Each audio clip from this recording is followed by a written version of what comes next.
Good morning. मैं doctor Shrimati Shakuntala Jaiswal, assistant professor geography, Shri Agrasen girls college Korba. आज मैं आप लोगों के सामने चार्ल्स डार्विन का निमज्जन अवतरण सिद्धांत लेकर के आई हूँ। यह भी द्वितीय वर्ष और प्रथम वर्ष बीए द्वितीय वर्ष और प्रथम वर्ष की छात्राओं के लिए उपयोगी है। अब इसके पहले प्रवाल भित्ति किसे कहते हैं, तटीय प्रवाल भित्ति, अवरोधक प्रवाल भित्ति, वलयाकार प्रवाल भित्ति, इनके विषय में आप पढ़ चुके हैं, अध्ययन कर चुके हैं।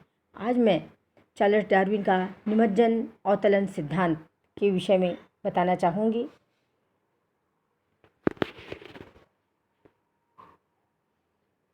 वैसे तो प्रवाल भित्ति की उत्पत्ति से संबंधित कई सिद्धांत हैं। प्लीस्टोसीन हिमयुग में सागर तल का बार बार परिवर्तन और स्थलखंड स्थिर रहना और दूसरा स्थलखंड के तल में भी परिवर्तन होना, इन कारणों को आधार मान करके प्रवाल भित्ति की उत्पत्ति संबंधित सिद्धांत का अध्ययन किया गया है। चार्ल्स डार्विन का निमज्जन या अवतरण सिद्धांत, इसी को आधार लिया गया है।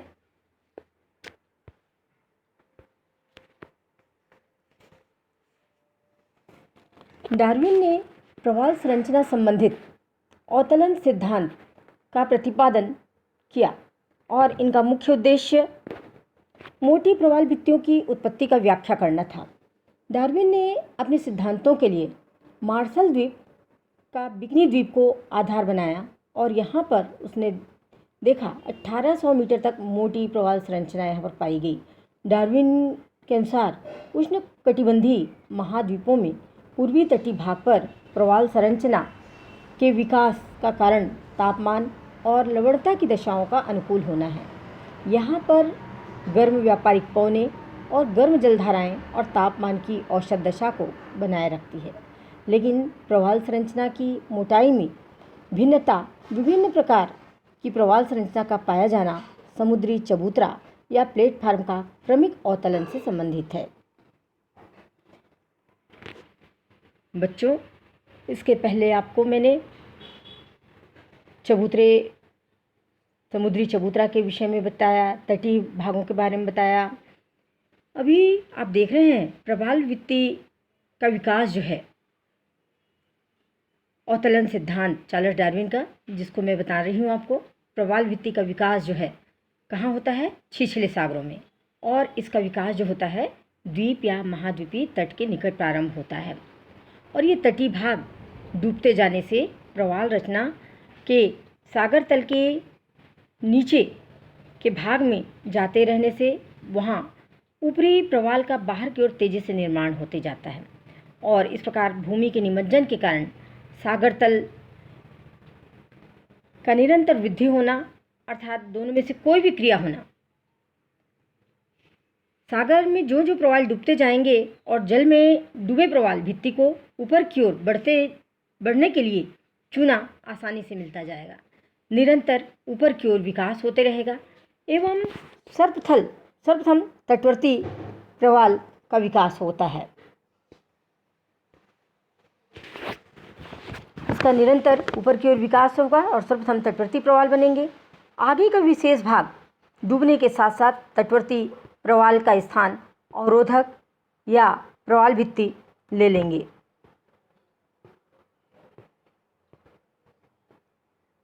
यदि निमज्जन की क्रिया जारी रही या सागर तल बढ़ता रहा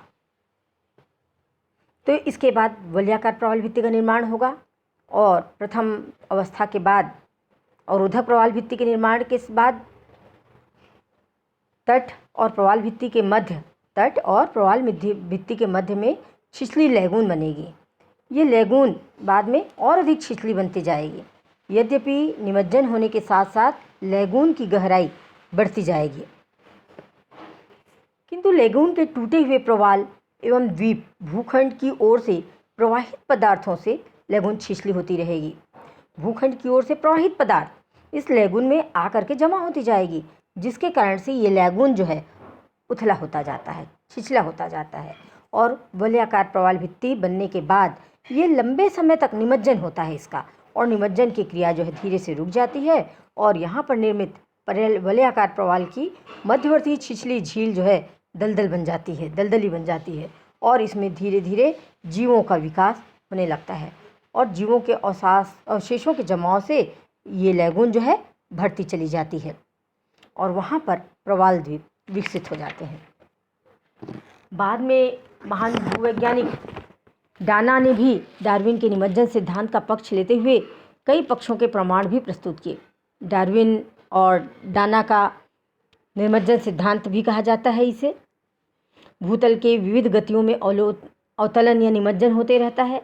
इसी के प्रभाव से मृत प्रवाल भित्तियाँ 60 मीटर से अधिक गहराई पर 225 से 300 मीटर की गहराई तक पाई जाती है और इस सिद्धांत के पक्ष में कुछ प्रमाण भी बताए गए, जैसे तटीय अपतटीय प्रवाल भित्ति से अवरोधक और वलयाकार प्रवाल भित्तियों का विकास।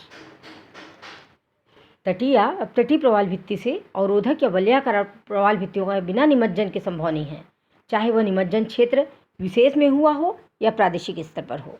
दूसरी बात है, डार्विन के अनुसार अवरोधक एवं वलयाकार प्रवाल भित्तियों की संरचना की एक ही कड़ी की विकास की अगली व्यवस्था है। यही अवस्था प्रवाल की आदर्श दशा मानी जाती है। और तीसरी बात आती है कि अवरोधी और वलयाकार प्रवाल भित्तियों की अधिक मोटाई या गहराई और तट से अधिक मोटाई तक जमाव, यह सभी निमज्जन क्रिया के द्वारा ही संभव होता है।